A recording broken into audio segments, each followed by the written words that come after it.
अस्सलाम वालेकुम, नमस्ते, सत श्री अकाल। कैसे हो दोस्तों? I hope you all are doing great और मैं भी बिल्कुल ठीक हूँ। सो आज हम रिएक्ट करने वाले हैं निखिल जो है, उन्होंने निक्की हैले जो है उनके बयान से पाकिस्तान मीडिया गहरे सदमे में है। सो चलते हैं वीडियो की तरफ और देखते हैं इस वीडियो को। So let's start. मैं आपको मजे की बात बताऊं, you will be shocked to know, foreign policy magazine में एक आर्टिकल आया कल। उन्होंने कहा है जी कि हमें, और वो आर्टिकल किसने लिखा है? वो आर्टिकल निकी हेली ने लिखा है। निक्की हैले यूएन की एम्बेसडर रही है यूनाइटेड नेशंस में। अब वो क्या कह रही है? This is a very very serious point. वो कह रही है कि this is the point, this is a time to formalise an alliance with India.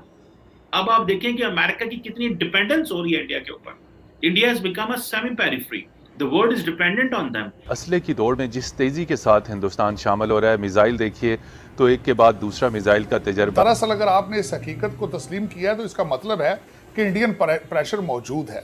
वहां पे अब नरेंद्र मोदी अगर मिल के आ रहे हैं और वो वहां पे प्लेज करके आ रहे हैं, मैं जनाब 5 बिलियन डोजेस जो है हम दुनिया को देने को तैयार हैं बाय 2022।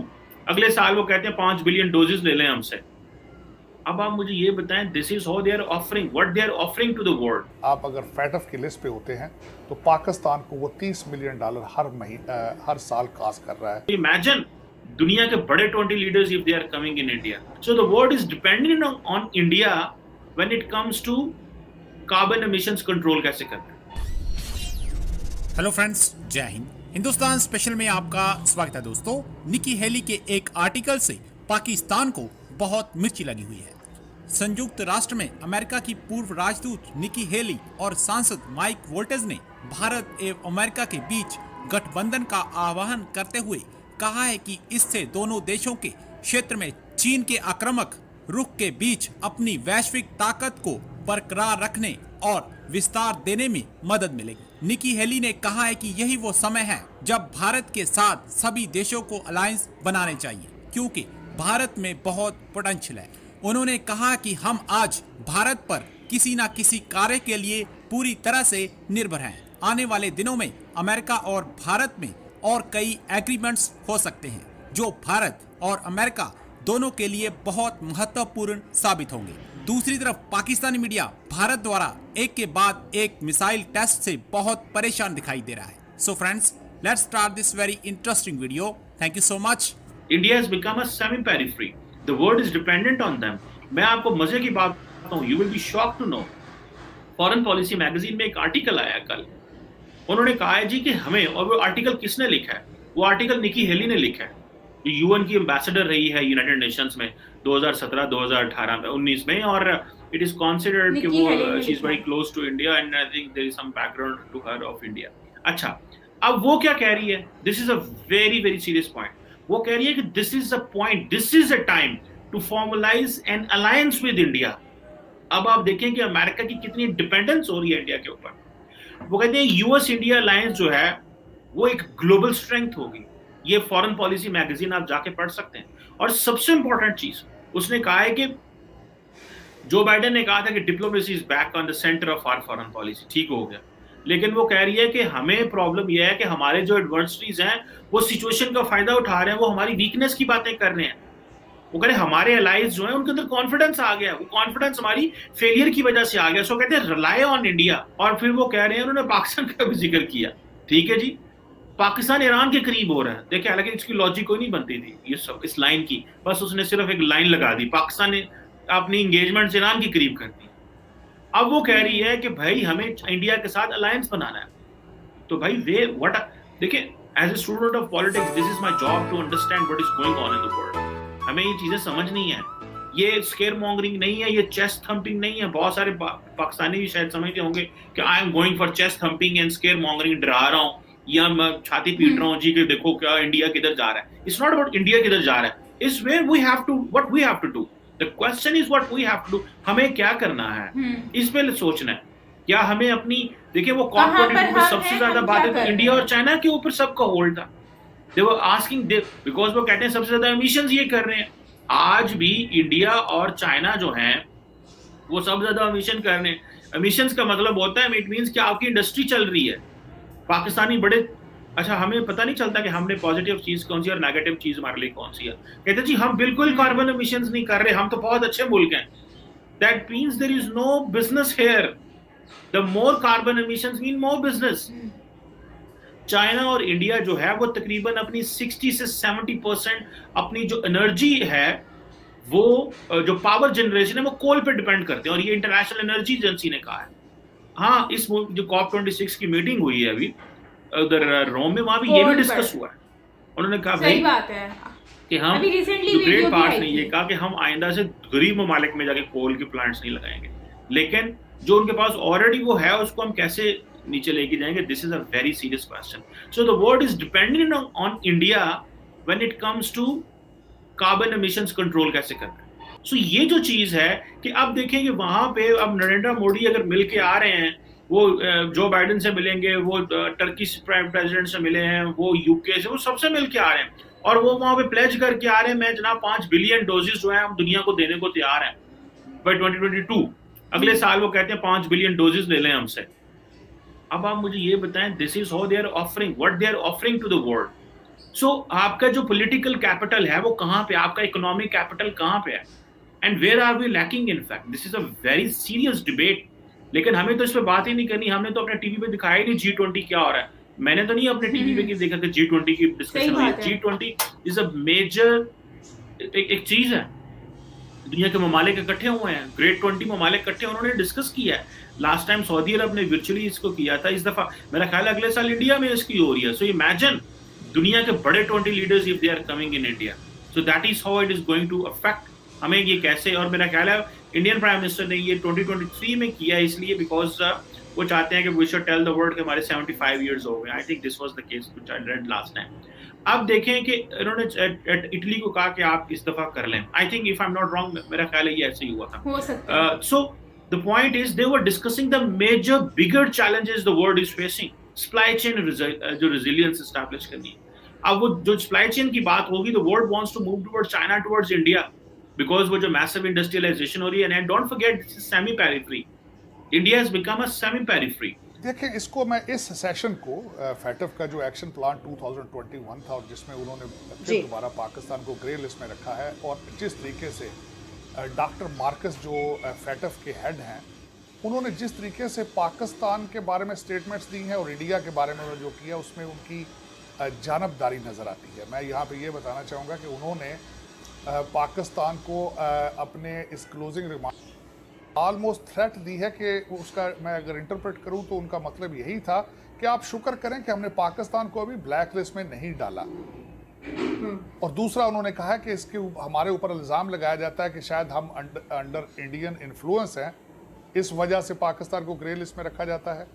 तो इस दरअसल अगर आपने इस हकीकत को तस्लीम किया है तो इसका मतलब है कि इंडियन प्रेशर मौजूद है। आप अगर फैटफ की लिस्ट पे होते हैं तो पाकिस्तान को वो $30 मिलियन हर साल कास्ट कर रहा है। बिल्कुल, ये जो हिंदुस्तान की जो ख्वाहिश है खित्ते पे बालादस्ती की और असले की दौड़ में जिस तेज़ी के साथ हिंदुस्तान शामिल हो रहा है, मिसाइल देखिए तो एक के बाद दूसरा मिसाइल का तजर्बा, मगरब के ख़ास तौर पर अमेरिका के जिस तरीके से हिंदुस्तान के साथ ताल्लुकात हैं, उन ताल्लुकात को प्रमोट किया जा रहा है, diplomatic, political, economic, military. India उनके लिए एक यूजफुल टूल है इस स्टेज के ऊपर, अगर अफगानिस्तान में इस्तेमाल करना चाहें या चाइना के खिलाफ।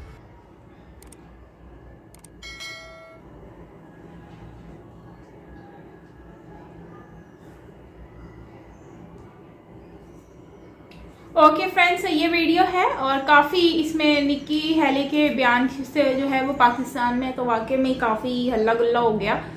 और दूसरी बात कमर जो है वो बाजवा कह रही हूँ, कमर चीमा जो है उन्होंने बिल्कुल सही बात कही है कि पाकिस्तान में जी समिट जो है 20 उसके बारे में किसी ने कोई डिस्कशन जो नहीं की है, लेकिन पाकिस्तान को शायद पाकिस्तान की पब्लिक को पता भी नहीं होगा कि जी समिट एक्चुअली है क्या, क्योंकि इतना ज़्यादा अवेयरनेस नहीं है, क्योंकि उसमें पाकिस्तानी पॉलिटिक्स नहीं है, ऐसे ही है, पाकिस्तानी नहीं गए इसलिए शायद हो सकता है। लेकिन हमें इस पर नज़र रखनी है कि हम लोग कहाँ पर लैग कर रहे हैं, हम लोग कहाँ पर है, हमारी गवर्नमेंट ने मतलब कि हम लोग इस काबिल भी नहीं हुए कि हम G20 समिट में जा सकें, या फिर जो है वो कभी भी इस तरह की जो चीज़ें उसमें हम पार्ट बन सकें। क्योंकि रिसेंटली जब USA में जो है वो गए थे यूएनए की जब मीटिंग हुई थी तो उस टाइम पर भी जो है वो गए थे prime minister Narendra Modi ji, India के प्राइम मिनिस्टर।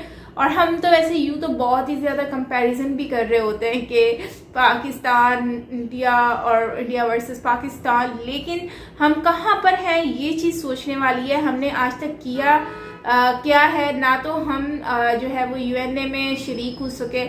हाँ, लाइव जो है वो कॉल पे बात की हमारे प्राइम मिनिस्टर इमरान खान ने और जो है वो G20 में भी इस समिट में ये इंक्लूड नहीं हो सके। लेकिन नरेंद्र मोदी जी को देखें, जहाँ भी कुछ हो रहा होता है वहाँ पर नज़र आते हैं। इससे वाज़िया सफाई से ये सामने नज़र आता है कि पाकिस्तान और इंडिया जो है उसमें बहुत ज़्यादा ही फ़र्क है, और वहाँ की पॉलिटिक्स में भी। और जैसे कि इंडिया में अगर ये G समिट के जो 20 मेंबर्स आ जाते हैं वर्ल्ड वाइड, मतलब कि बेस्ट कंट्रीज़ के जो है वो आ जाते हैं, तो मुझे लगता है कि इससे तो इंडिया की और ज़्यादा वैल्यू भी होगी, पॉपुलैरिटी भी होगी, और इंडिया के बारे में बहुत सारे लोगों को बहुत कुछ जानने को भी मिलेगा।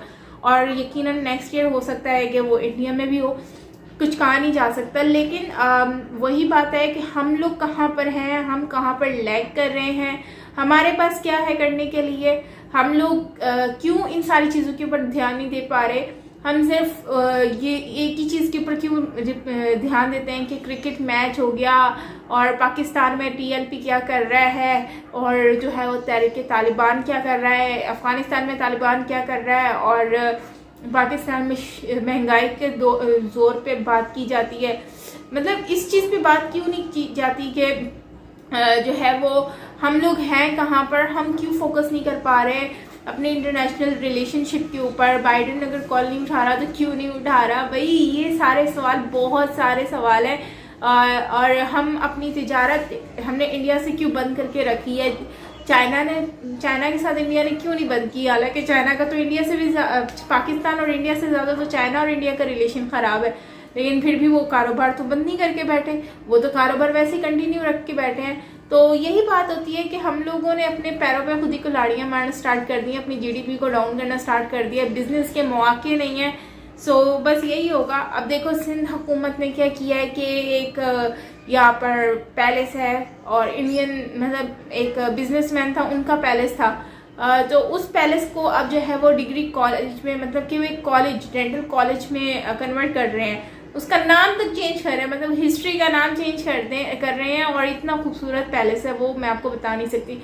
उसका मैंने व्लॉग भी अपलोड किया अपने व्लॉगिंग चैनल के ऊपर, देखना चाहो तो देख सकते हो, साइमा पीरज़ादा व्लॉग चैनल। तो खैर अब यहाँ हिस्ट्री की कोई कदर नहीं है, किसी चीज़ की कोई कदर नहीं है, और अब एटलीस्ट नाम तो चेंज नहीं होना चाहिए था, नाम बिल्कुल भी चेंज नहीं करना चाहिए था। चलो आप कुछ भी बना रहे हो, लेकिन और यकीन मानो इतनी खूबसूरत जगह है ना, आई वाज थिंकिंग कि अगर यहाँ पर कोई हाई टी रख देता ना, मतलब हाई टी का सिस्टम बना देता, यहाँ पर सारे डिफेंस के लोग उठकर आए हुए होते, और ये डिफेंस के लोग आए होते, और ये इससे इतना मुआवजा कमा सकते थे ना, लेकिन इनको पता ही नहीं है पैसा कमाना कैसे है। ऐसी जगहों को जो कमा कर दे सकती है, उस जगह को इन्होंने ऐसे ही रख दिया है। हालांकि वो इतना खूबसूरत है, वो माहौल ऐसा है कि लोग वहाँ पर आना चाहते हैं। अब जैसे हमने राजस्थान में देखे हैं कितने ऐसे पैलेस हैं जिसको लोगों ने होटल बनाकर उससे अर्न कर रहे हैं उसी ही शेप में। तो हमारी जो मसले मसाइल है वो यही है कि हम लोग अर्निंग नहीं कर पाते, ऐसी चीज़ों से हम दिमाग चलाते ही नहीं है। इन चीज़ों पर हाई टी रख दिया जाए, वहाँ पर जो है वो कितना लोग आएंगे, ऐसे खूबसूरत दिलकश माहौल में लोग चाय पियेंगे। सड़े हुए रेस्टोरेंट में लोग जाते हैं चाय पीने, इतने महंगे महंगे पैसे लगा के आ जाते हैं, खर्चा करके आ जाते हैं। जब यहाँ पर अगर इस तरह की जगह पर लोग क्यों नहीं कर सकते, कर सकते हैं, लेकिन इनका फोकस नहीं है। तो खैर क्या कर सकते हैं, मिलते हैं नेक्स्ट वीडियो के साथ। आपका क्या कहना कमेंट सेक्शन में ज़रूर बताएगा। Till then take care, bye bye.